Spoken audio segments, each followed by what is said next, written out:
Baik, Assalamualaikum warahmatullahi wabarakatuh. Saya Anis Ramadhani dari kelas 5A1 dengan NIM F10512310011.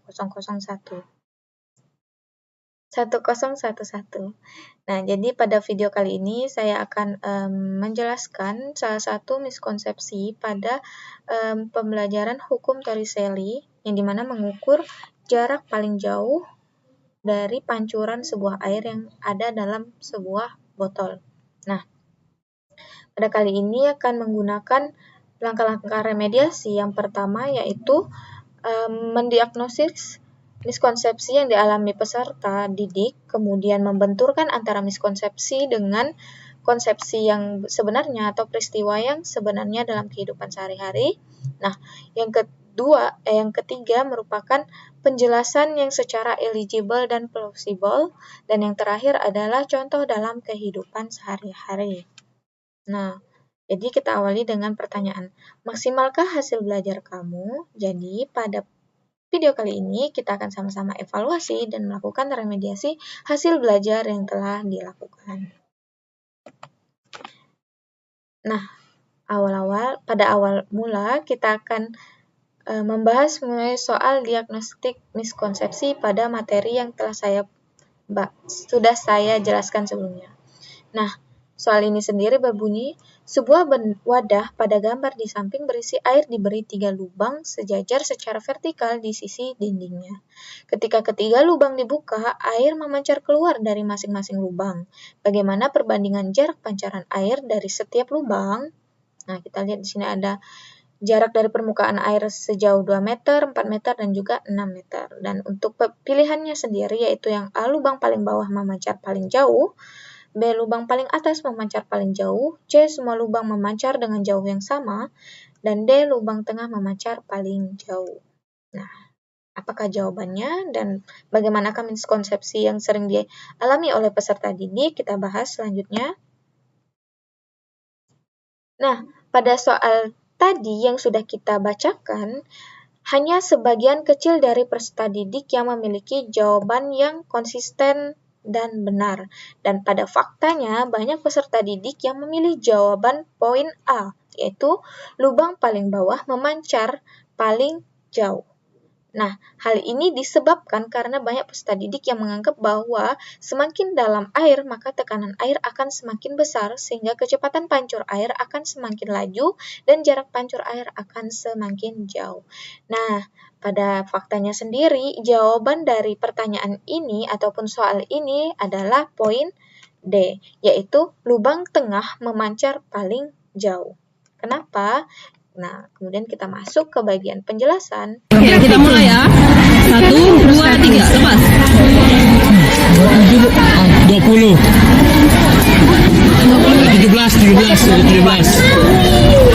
17 Ya, bagus kayak aku lupa gitu dipegang, jadi tahu tandanya. 17 Sudah semua ya? Masih ulangan pertama ya. Lubang A jaraknya berapa? Lubang B, C, D. Mereng pula. Ya gitu, dikasih tangan gitu. Jangan ditutup lah. Mana boleh ditutup? bentar aku apa tadi? B berapa? Yang ulangan pertama diulang lagi kan, kamu ABC-nya belum dapat. Kayak begini kenapa nggak betul? Iya, diulang aja. 1, 2, 3, lepas. Eligible dan plausible. Oleh karena itu, maka saya menyiapkan sebuah peta konsep yang dimana terdapat beberapa besaran-besaran dasar yang mempengaruhi dari berapa jarak pancaran air secara horizontal ini sendiri. Nah, yang pertama yaitu besaran yang paling dasar yaitu tekanan hidrostatik. Yang kita ketahui besarannya adalah P sama dengan rho GH, dan kemudian mempengaruhi kecepatan pancaran dari lubang yaitu hukum Torricelli sendiri, dan hukum Torricelli sendiri di sini kita lihat merupakan persamaan turunan dari persamaan Bernoulli, yang dimana tekanan pada posisi 1 ditambah 1/2 rho V pangkat 2 1 ditambah dengan rho GH 1 merupakan sama dengan konstan pada kondisi yang kedua. Nah, berdasarkan persamaan Bernoulli diperolehlah turunan dari pancaran hukum Torricelli. Nah, hukum Torricelli sendiri ini sebenarnya lebih dahulu daripada persamaan Bernoulli. Namun, sebagai dasarnya lagi, persamaan Bernoulli ini membuktikan bagaimana hukum Torricelli ini sendiri bisa divalidasi. Nah, selanjutnya ada gerak parabola yang kemudian dapat kita ketahui. Dengan gerak parabola tersebut kita dapat mengetahui waktu jatuh air ke tanah. Nah, kemudian setelah itu hal tersebut mempengaruhi bagaimana jarak pancaran air horizontal. Nah, kedua besaran tersebut tadi, kecepatan pancaran dari lubang dan juga waktu jatuh air ke tanah. Jadi kita jadikan besaran itu merupakan X sama dengan V dikali T. Nah, kemudian kita substitusikan formula dasar tadi dari keduanya, V dan T-nya. Nah, kita peroleh rumus akhir yaitu X sama dengan 2 akar H1 dikali H2 atau 2 akar H. Baik, kita lanjut ke penjelasannya lebih jelas. Nah, hukum Torricelli ini sendiri kadang disebut dengan Teorema Torricelli merupakan hukum dalam fluida dinamis yang menjelaskan kecepatan aliran zat cair yang keluar melalui lubang kecil pada dinding bejana di bawah pengaruh gravitasi.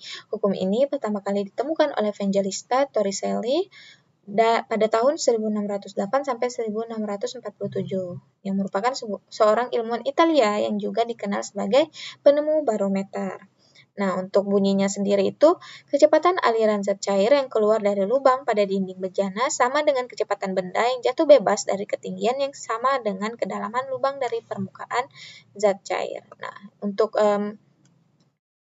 agar siswa mudah memahami pembelajaran, maka kita harus terlebih dahulu memperkenalkan apa itu hukum Torricelli sendiri. Nah, baiklah, kita lanjut.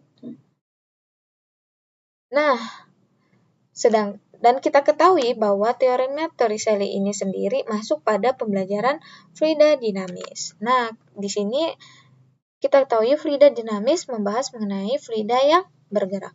Prinsip dasar yang digunakan untuk menganalisis aliran fluida adalah persamaan Bernoulli yang merupakan penerapan hukum kekalan energi pada fluida. Seperti yang saya jelaskan sebelumnya pada peta konsep, hukum Bernoulli merupakan dasar dari hukum Torricelli ini sendiri. Nah, kita dapat melihat rumusnya dengan besaran-besaran ataupun keterangan-keterangan ini. Kita lanjut.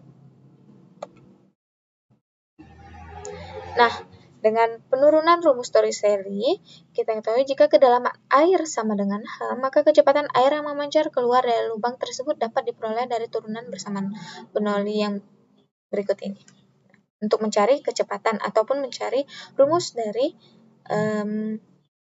Torricelli ini sendiri. Nah, di sini kita ketahui seperti rumus P1 ditambah rho GH1 ditambah 1/2 PV kuadrat sama dengan konstan, dan kemudian kita sederhanakan dan akhirnya kita peroleh rumus akhir yaitu V sama dengan akar 2 GH atau G dengan merupakan gravitasi dan H merupakan ketinggian dari titik acuan. Nah, untuk jarak pancaran fluida yang keluar dari lubang itu merupakan X sama dengan V dikali T atau kecepatan dikali waktu. Karena pancaran mengindikasikan gerak parabola, maka kita mengambil GLBB, yaitu gerak parabola. Di situ untuk waktu sendiri kita bisa ambil V0 dikali T sama dengan 1/2 GH, ya. Nah, jadi V0-nya kan kita titik acuannya dari dasar, berarti udah pasti 0. Jadi T-nya sama dengan kita jadikan akar 2Y/G. Nah, itu merupakan cara untuk kita mencari kecepatan dari air ini jatuh ke tanah. Oke, setelah kita melihat dari kita menjelaskan bagaimana hubungan-hubungan dari rumus itu sendiri yang menjelaskan ternyata peristiwa yang aslinya berbeda dengan konsepsi yang dipikirkan oleh peserta.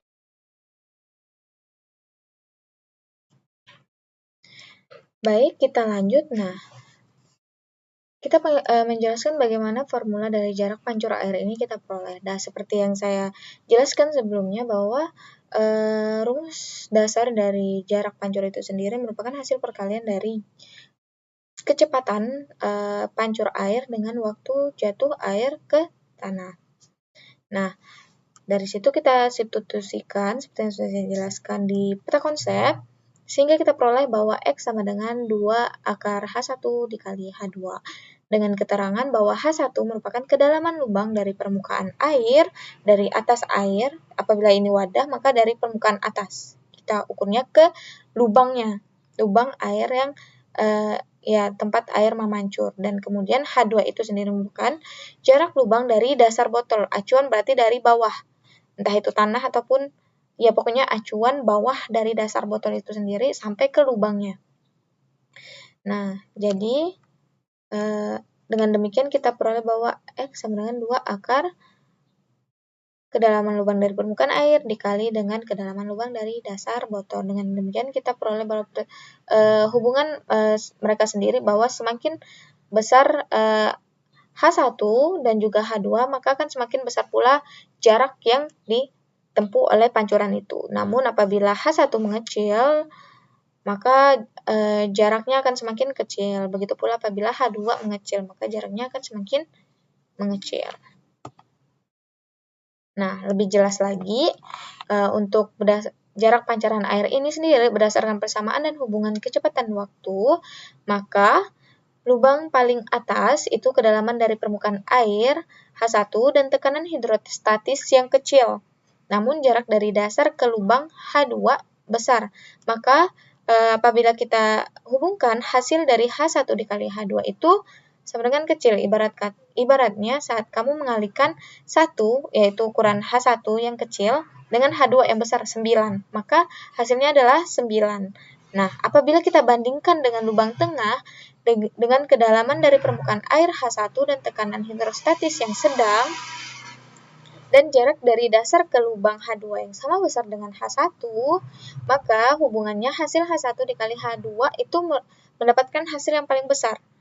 Nah, ibarat katanya kita memiliki 10 meter. Apabila jarak H1-nya 5 dan jarak H2-nya 5, maka kita kalikan keduanya hingga menjadi 5 kali 5 sama dengan 25. Nah, itu berbanding jauh dengan lubang paling atas. Nah, apabila kita bandingkan lagi dengan lubang paling bawah, yang dimana banyak siswa peserta didik yang memilih bahwa lubang paling bawah memiliki jarak tempuh yang paling besar, padahal pada nyatanya dalam kedalaman dari permukaan air H1 dan tekanan hidrostatis yang besar, namun jarak dari dasar ke lubang H2 yang kecil, maka hasil H1 dikali H2 itu tetap saja kecil, sama dengan lubang paling atas. Ibarat katanya jika tekanannya besar dan jarak dari atas itu besar, 9. Kita kalikan dengan H2 yang kecil, 1. Maka 9 dikali 1 sama dengan 9. Dia tidak bisa menyaingi dari lubang yang tengah. Nah, sehingga kita peroleh. Oke, kita mulai ya. 1, 2, 3, lepas. Bahwa jarak pancar paling jauh adalah air yang memancur pada lubang tengah botol. Nah, seperti yang kita lihat lagi ini dari video yang saya 20 17. Nah, untuk penerapan dalam kehidupan sehari-hari itu sendiri kita dapat lihat dari dimana toren yang kita lihat itu sering diberi seperti menara untuk agar jarak pancuran air itu semakin jauh dan juga semakin laju. Nah, itu merupakan salah satu penerapan dari hukum Torricelli ini sendiri. Mungkin sekian dari saya. Mohon maaf apabila ada salah dalam menggunakan kata. Terima kasih dan wassalamualaikum warahmatullahi wabarakatuh.